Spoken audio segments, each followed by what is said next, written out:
mendingan sekolah. Gak bosan sekolah terus?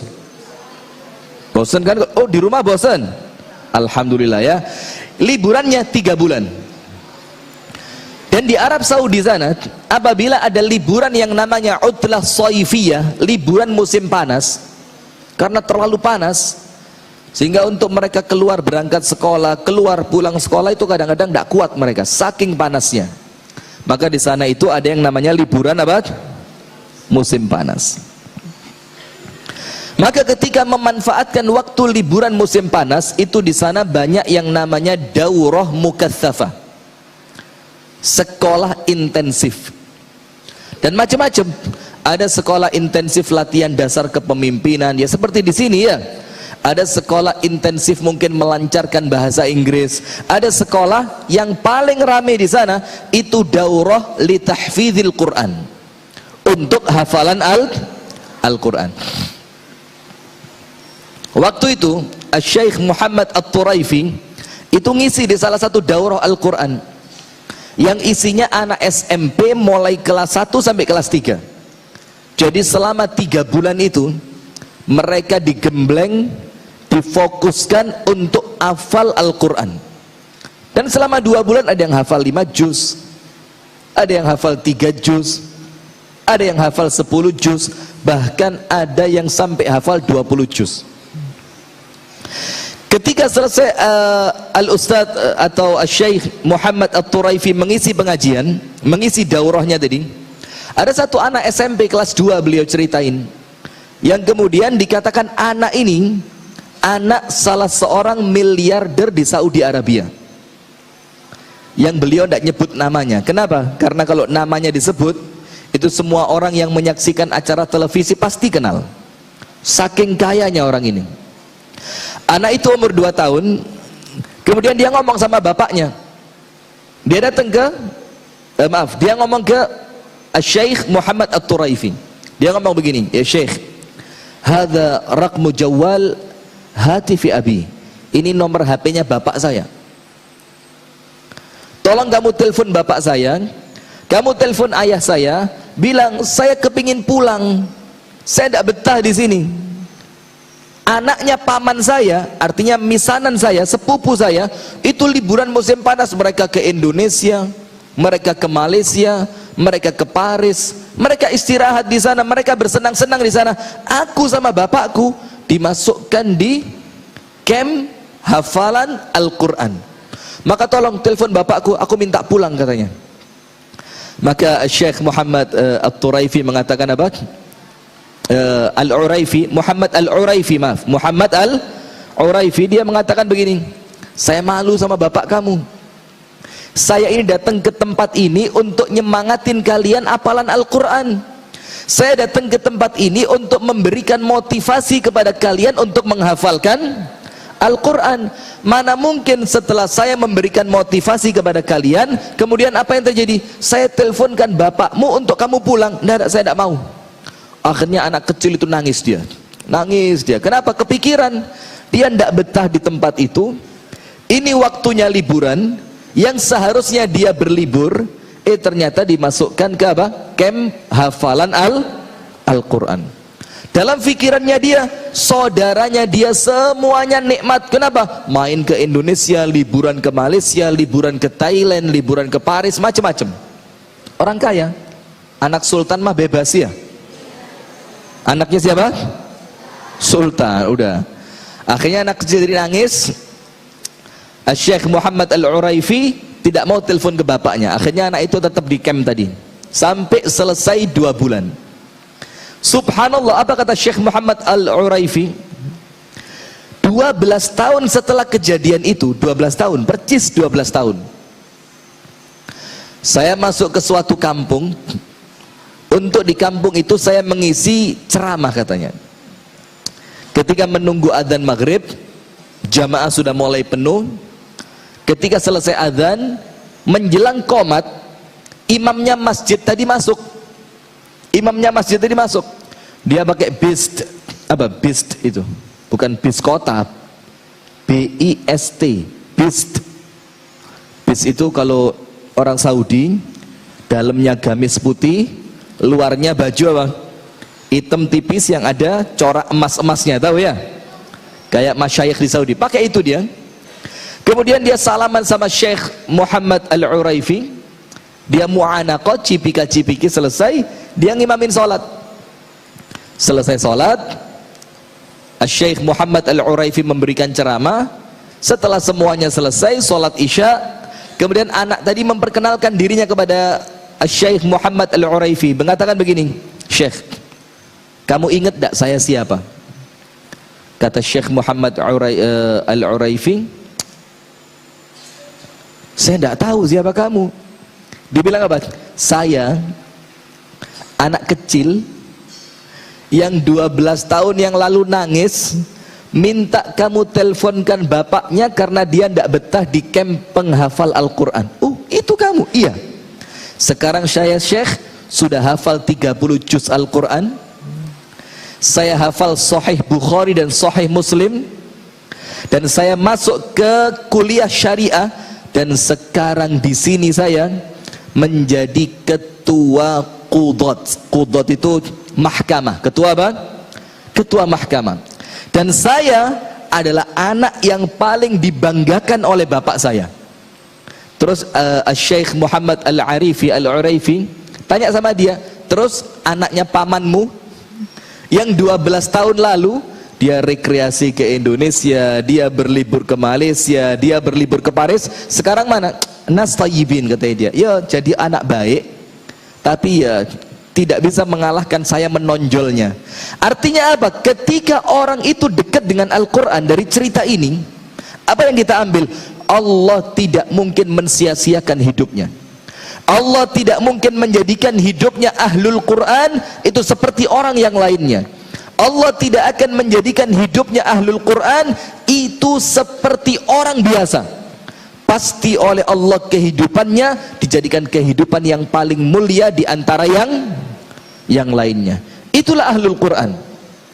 Kemudian bagaimana Al-Quran ini Allah turunkan, dan kemudian Allah yang menjaga keasliannya. Adik-adik coba, kalau ada orang yang berusaha memalsukan Al-Quran, kira-kira usaha dia memalsukan Al-Quran bakal sukses atau gagal? Kenapa gagal? Karena salah. Betul. Karena memang Al-Quran ini jaminan bakal dilindungi oleh Allah. Apa Allah katakan dalam Al-Quran? Inna nahnu nazzalna dzikra wa inna lahu lahafidhun. Allah katakan, aku, kata Allah, yang menurunkan Al-Quran ini, dan aku pula, kata Allah, yang bertanggung jawab untuk menjaganya. Menjaga dari apa? Dari penyimpangan, dari pemalsuan. Adik-adik pernah dengar cerita Khalifah Al-Ma'mun? Khalifah Al-Ma'mun, pernah dengar ceritanya? Di zaman Khalifah Al-Ma'mun itu ada satu orang laki-laki, anak masih muda, yang Khalifah Al-Ma'mun ini tertarik dengan indahnya tulisannya dia. Tulisannya bagus. Jadi kalau nulis itu, dalam tulisan Arab itu kan ada yang namanya kaligrafi, seni menulis kaligrafi. Ini anak muda, tulisannya bagus luar biasa. Tapi sayangnya apa? Itu anak muda, kemampuannya untuk menulis dengan sangat bagus ini tidak diiringi dengan keimanannya. Artinya ini anak muda non muslim, dia bukan muslim. Tapi Khalifah Al-Ma'mun sangat-sangat senang dengan tulisan dia. Maka Khalifah menawarkan, anak muda, kalau kamu mau masuk Islam, aku akan tawarkan kepadamu kedudukan yang tinggi sebagai juru tulis Al-Quran. Kami beri kedudukan, kami beri jabatan, kami beri gaji yang sangat besar untukmu. Kenapa? Karena tulisanmu bagus. Alangkah indah apabila tulisanmu yang bagus digunakan untuk menulis Al-Quran. Maka adik-adik ini Kalau punya potensi, potensinya gunakan untuk Islam. Misalkan punya kekuatan, gunakan kekuatannya untuk memuliakan agama Islam wal muslimin. Adik-adik punya kecerdasan, ingat, kecerdasan itu manfaatkan untuk memuliakan agama Islam dan kaum muslimin. Adik-adik kelak nanti misalkan Allah takdirkan menjadi pejabat, gak ada yang amin ya, gak menarik pejabat ya. Yang menarik apa sekarang? Ustadz ya.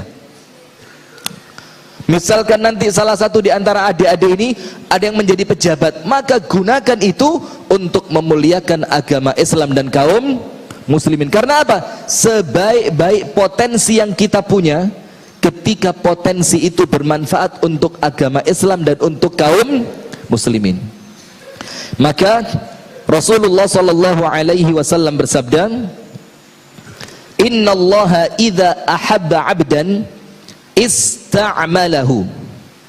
Allah subhanahu wa ta'ala apabila mencintai seorang hamba, apa cirinya? Apabila Allah itu mencintai seorang hamba, apa cirinya? Allah akan gunakan hamba itu. Allah akan gunakan dia. Maksudnya Allah gunakan apa? Allah gunakan dia untuk memuliakan agama Islam dan untuk memuliakan kaum muslimin. Itu ciri kalau Allah mencintai seorang hamba. Nah, salah satunya apa?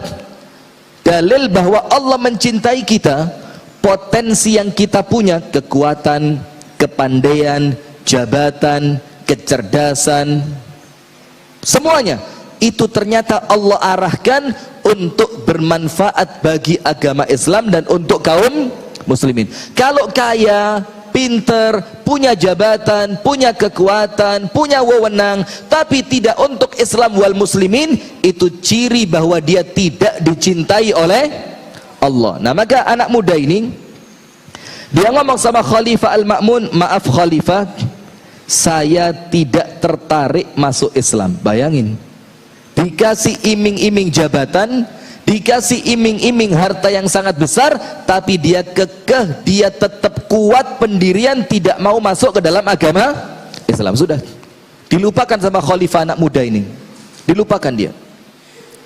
Beberapa tahun kemudian, anehnya apa? Khalifah Al-Ma'mun ketemu sama anak muda tadi, dalam keadaan anak muda itu sudah beragama Islam. Khalifah kaget. "Beberapa tahun yang lalu aku tawarkan Islam kepadamu dengan iming-iming jabatan, dengan iming-iming uang, dengan iming-iming yang sangat menggiurkan, hanya untuk supaya engkau mau menjadi juru tulis Al-Quran, tapi engkau menolak tawaranku. Lalu sekarang aku berjumpa denganmu sudah dalam keadaan beragama Islam." Maka khalifah tanya, "Wa ma sababu islamika?" Terus kamu masuk Islam karena apa?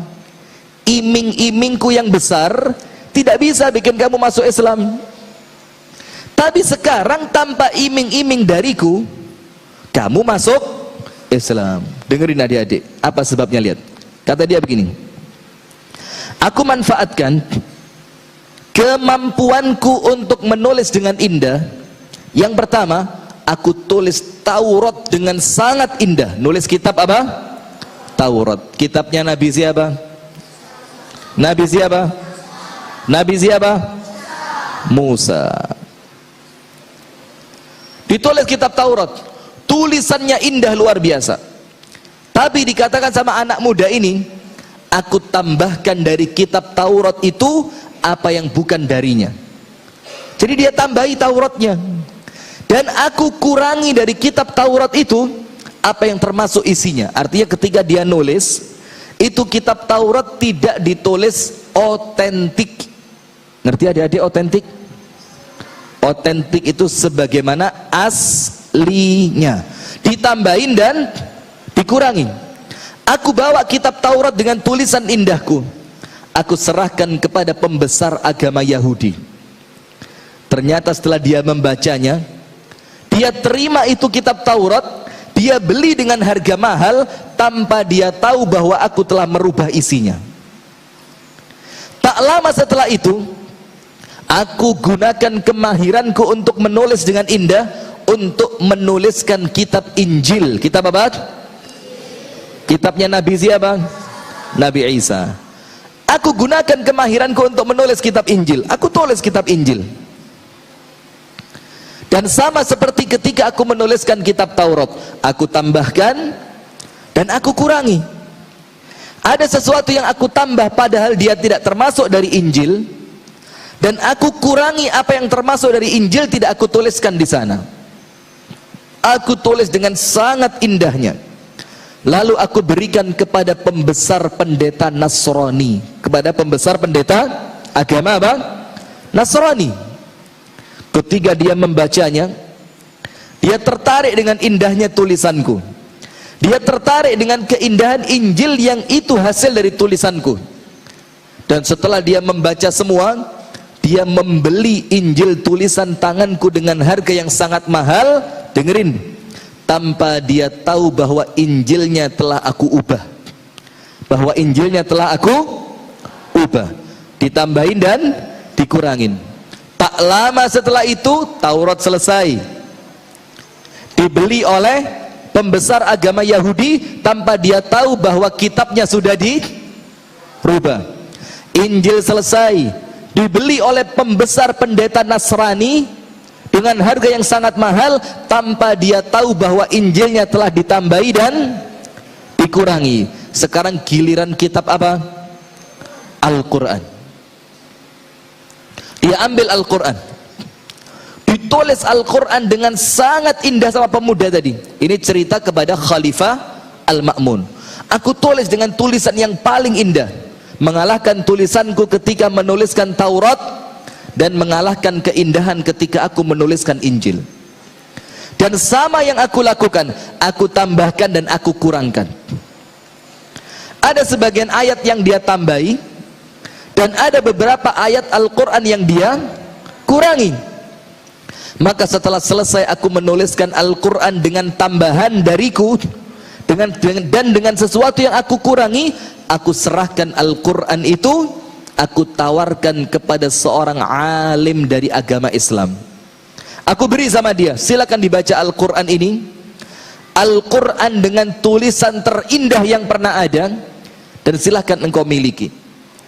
Ketika dibaca oleh seorang ulama dari agama Islam, dibaca mulai halaman pertama surat Al-Ikhlas. Halaman pertama surat Al-Ikhlas ya.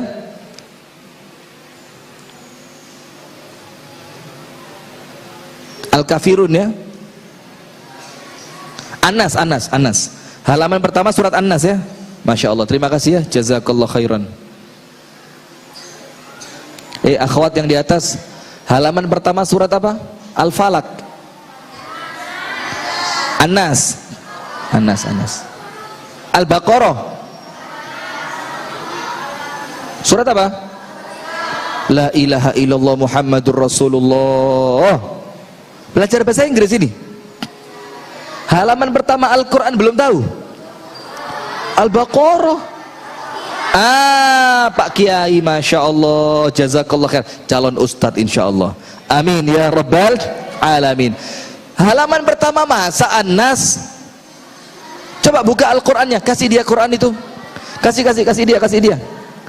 Coba buka halaman pertama, buka coba An-Nas atau Al-Falaq. Coba halaman pertama, susah banget ente bukanya. Surat apa? An-Nas kan? An-Nas ya. Surat apa? Al-Fatihah. Dibaca mulai halaman pertama surah Al-Fatihah, kemudian lanjut surah Al-Baqarah, lanjut terus sampai berakhir pada surat An-Nas. Adik-adik tahu apa yang dilakukan oleh seorang ulama Islam tadi? Itu kitab Al-Quran dengan tulisan terbaik yang pernah ada dikembalikan kepada penulisnya. Hadza laisa bil Quran.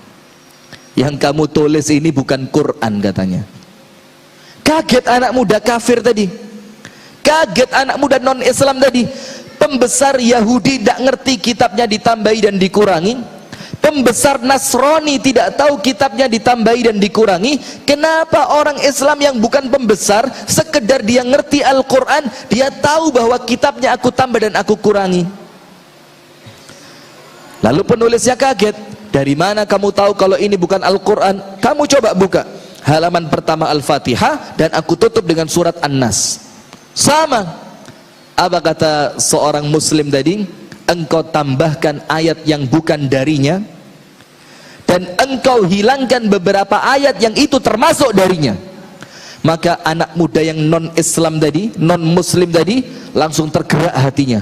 Hebat sekali Al-Quran ini. Kitab Taurat aku palsukan, tidak ada yang menjamin keasliannya dan tidak ada yang menjaganya. Kitab Injil aku palsukan, isinya tidak ada yang tahu bahwa aku telah memalsukannya dan tidak ada yang menjaganya. Ketika aku melakukan yang sama pada Al-Quran, ternyata orang Islam bisa tahu dan dia tidak mau menerima Al-Quran ini. Itulah kenapa Allah katakan, akulah yang turunkan Al-Quran dan aku yang akan menjaga Al-Quran. Maka itulah adik-adik sekalian, kitab yang isinya terjamin pasti dijaga oleh Allah mulai zaman diturunkannya dulu. Sudah berapa ratus tahun? Sejuta tahun. Manusia purba dong. Berapa tahun? Ratusan tahun, mantap. Tepatnya 22 tahun. Masya Allah, itu usia Ustadz 22 tahun katanya, 1400 tahun lebih. Sampai hari ini berbagai macam gangguan yang datang kepada Al-Quran tidak ada yang bisa merubah. Sekarang pertanyaan buat adik-adik sekalian, bagaimana salah satu caranya Allah menjaga Al-Quran? Coba, bagaimana salah satu caranya Allah menjaga Al-Quran? Dengan Masya Allah, siapa namanya? Bangun tidur langsung ngerti. Masya Allah, ilmu laduni Ustadz Fairuz. Lebih keren kalau itu ininya dilepas. Lebih keren, lebih ganteng inti. Kalau itu dilepas, bukan kaosnya, isi kaosnya. Bangun tidur udah pinter dia. Bayangin kalau dengerin dari pertama gimana kira-kira? Ustadz bisa kalah ini kan? Untung kamu tidur. Coba nggak tidur, Ustadz bisa kalah ini. Artinya apa? Dia, yaitu Allah, menjaga Al-Quran dengan cara apa? Dengan adanya mereka-mereka yang menghafalkan Al-Quran. Itu salah satu caranya Allah. Ketika Al-Quran ini mereka hafalkan, ketika ada orang yang membaca, ketika ada orang yang menulis, ketika ada orang yang mencetak Al-Quran, dan kemudian di dalamnya ada kekeliruan, apa yang dilakukan mereka yang hafal Al-Quran? Apa yang dilakukan?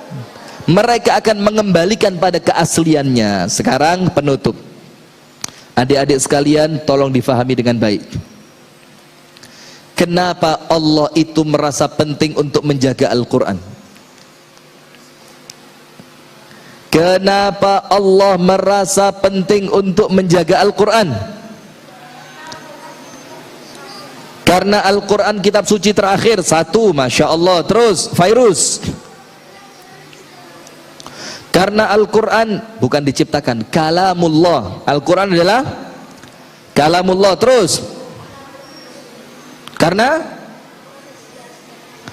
di dalam Al-Quran tersimpan sejarah para nabi. Yang lain lagi. Kok nunjuk-nunjuk ente? Isi Al-Quran kenapa? Asli. Nah, saya tanya kenapa asli dia? Siapa namamu? Siapa namanya? Raihan. Masya Allah, Raihan. Coba yang lain, kenapa Allah merasa penting menjaga Al-Quran? Masya Allah. Betul. Siapa namamu? Arya Kamandanu. Arya siapa? Arya Ersha. Masya Allah, betul. Karena Al-Quran ini panduan hidup, sehingga Allah menjaga keasliannya supaya orang yang mencari solusi dari Al-Quran tidak mendapatkan solusi yang salah. supaya ketika manusia mendapatkan problem kehidupan, mereka mendapatkan solusi dari problem kehidupannya dengan benar. Itulah kenapa Allah menjaga Al-Quran.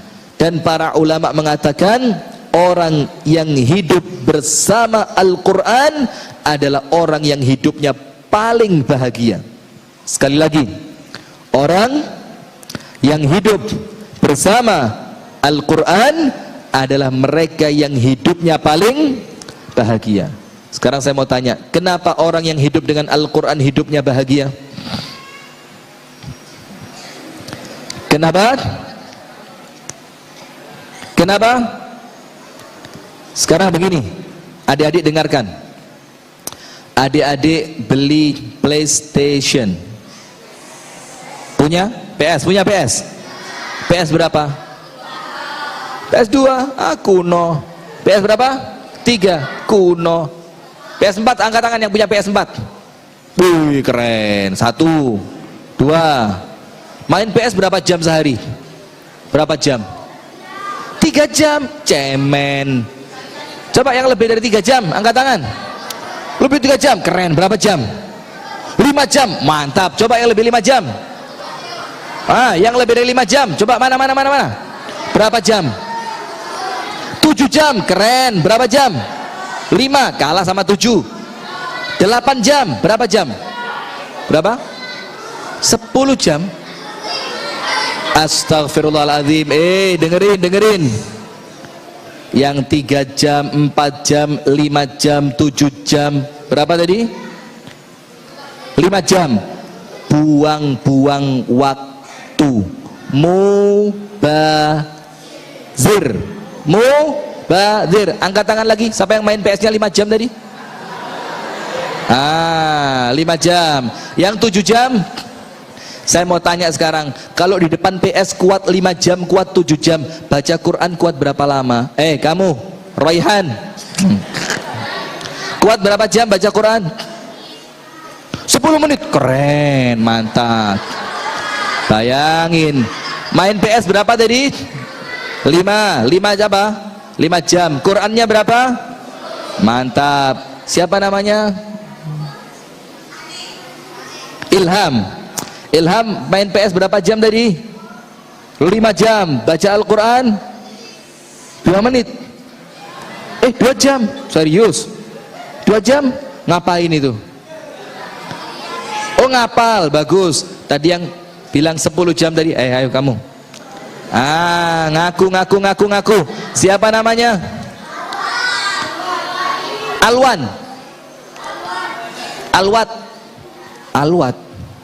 Alwat main PS berapa tadi? 24 jam. Keren kan? Bayangin. Jadi Alwat ini 24 jam main PS, sambil tidur main PS dia. Baca Qurannya berapa jam sehari? 30 menit. Allah Karim. Hati-hati, jangan buang-buang waktu. Karena salah satu yang Rasul ajarkan, jaga waktu luangmu sebelum datang waktu sempitmu. Nah, sekarang dengerin. Ayo adik-adik, konsentrasi lagi, dengarkan. Kenapa orang yang hidup dengan Al-Quran adalah orang yang paling bahagia? Karena sekarang saya kasih contoh.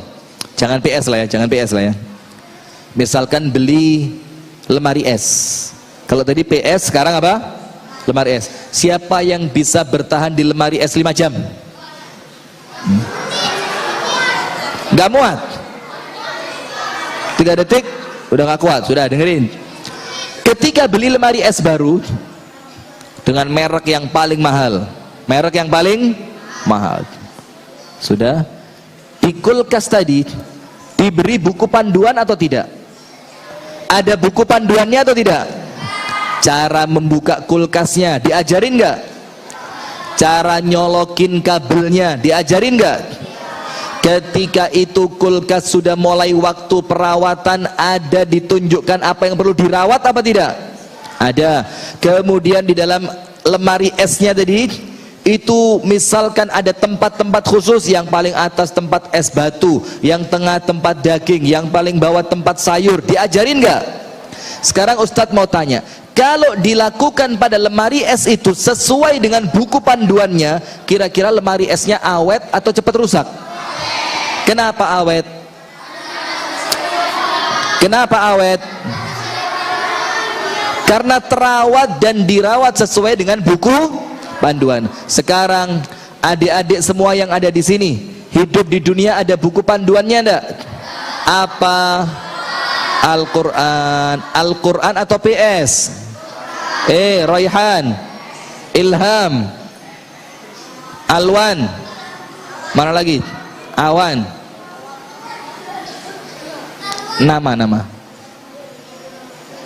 Abdurrahman, Masya Allah, pantas jadi kiai. Coba sarung, kuku, pici hitam, Masya Allah. Insya Allah jadi kiai kamu ya. Amin ya Rabbal Alamin. Nah sekarang buku panduan kita apa? Al-Quran. Kemudian ketika buku panduan kita Al-Quran, apabila seorang manusia hidup bersama Al-Quran, kira-kira hidupnya bakal baik atau tidak? Kenapa baik? Sesuai dengan buku panduan. Berarti ketika Al-Quran itu buku panduan kita, perlu tidak dibaca? Perlu tidak dibaca? Perlu tidak difahami artinya? Perlu tidak diamalkan isinya? Untuk apa? Supaya hidup kita menjadi hidup yang terbaik. Penutup, dengarkan. Allah subhanahu wa ta'ala berfirman di dalam Al-Quran, وَمَنْ أَعْرَضَ عَنْ ذِكْرِي فَإِنَّ لَهُ مَعِيشَةً ضَنْكًا وَنَحْشُرُهُ يَوْمَ الْقِيَامَةِ أَعْمَى قَالَ رَبِّ لِمَ حَشَرْتَنِي أَعْمَى وَقَدْ كُنْتُ بَصِيرًا قَالَ كَذَلِكَ أَتَتْكَ آيَاتُنَا فَنَسِيتَهَا فَكَذَلِكَ الْيَوْمَ تُنْسَى. Artinya begini, Allah berfirman dalam Al-Quran yang artinya waman, dan barang siapa a'rada an dzikri, berpaling dari Al-Quran. Dengerin, barang siapa berpaling dari Al-Quran, tidak mau membacanya, tidak mau memahami artinya, tidak mau mengamalkan isinya, dan dia tidak mencukupkan dirinya dengan aturan Allah yang Allah turunkan di dalam Al-Quran, apa yang terjadi? Fa inna lahu ma'isyatan dhanka, maka oleh Allah, adik-adik dengarkan, ini penting, insya Allah menjadi bekal nanti kalau adik-adik sudah dewasa. Apa yang terjadi ketika orang itu berpaling dari Al-Quran? Allah katakan Allah akan memberikan kepadanya kehidupan yang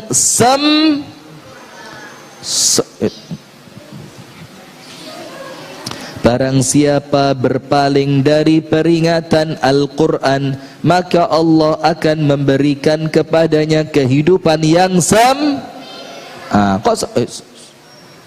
sempurna.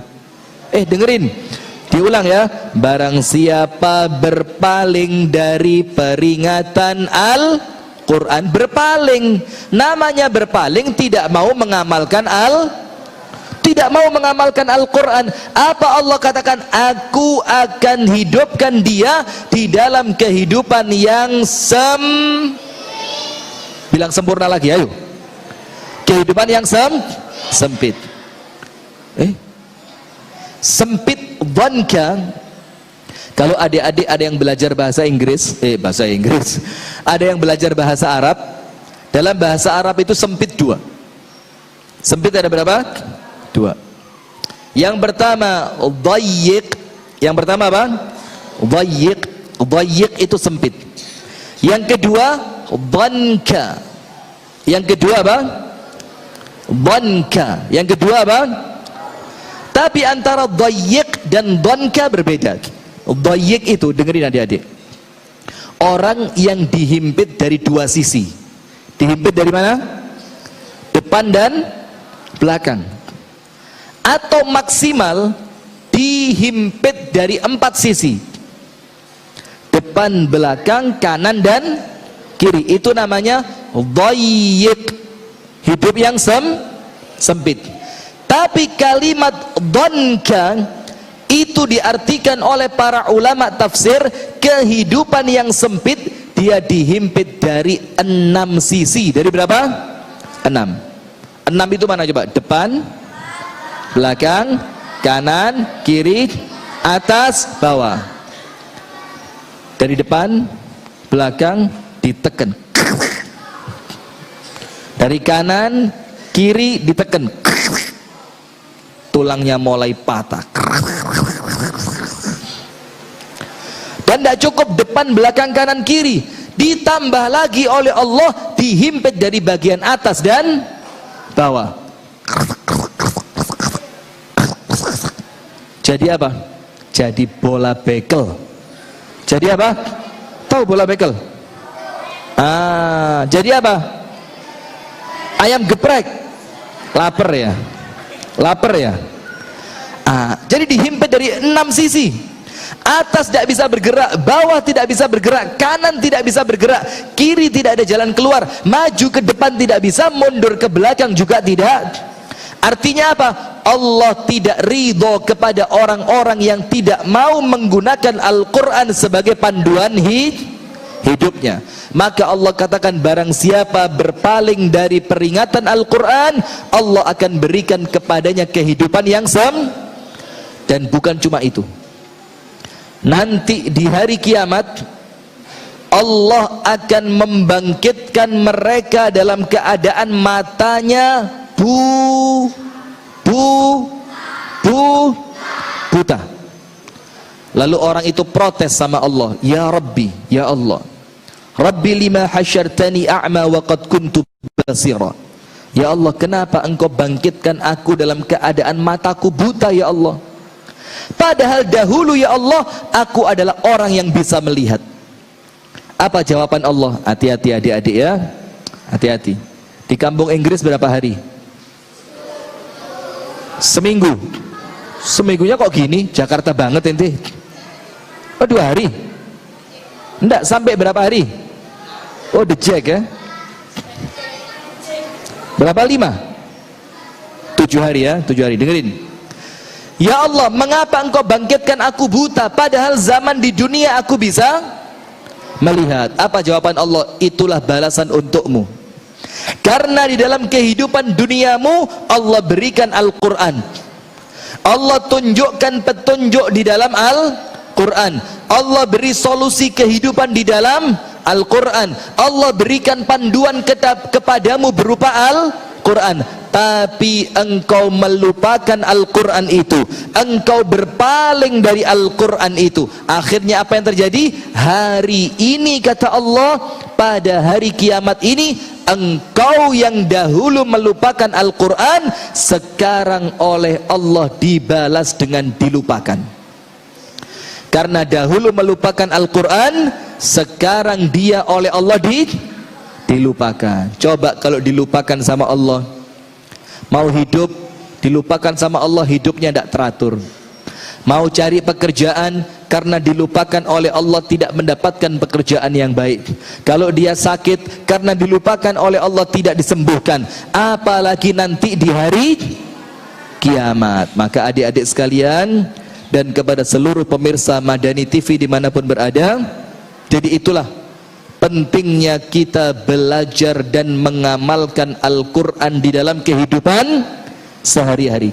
Supaya apa? Hidup kita baik. Kalau ada masalah kita mendapatkan solusi yang terbaik. Dan apabila kita ingin keselamatan di dunia sampai akhirat, tidak ada keselamatan dunia dan akhirat kecuali di dalam Al-Quran. Semoga ada manfaatnya. Kurang lebihnya mohon maaf. Hadanallahu wa iyyakum ajma'in. Kita tutup dengan doa kafaratul majlis. Subhanakallahumma wa bihamdika asyhadu an la ilaha illa anta astaghfiruka wa atubu ilaik. Assalamualaikum warahmatullahi wabarakatuh.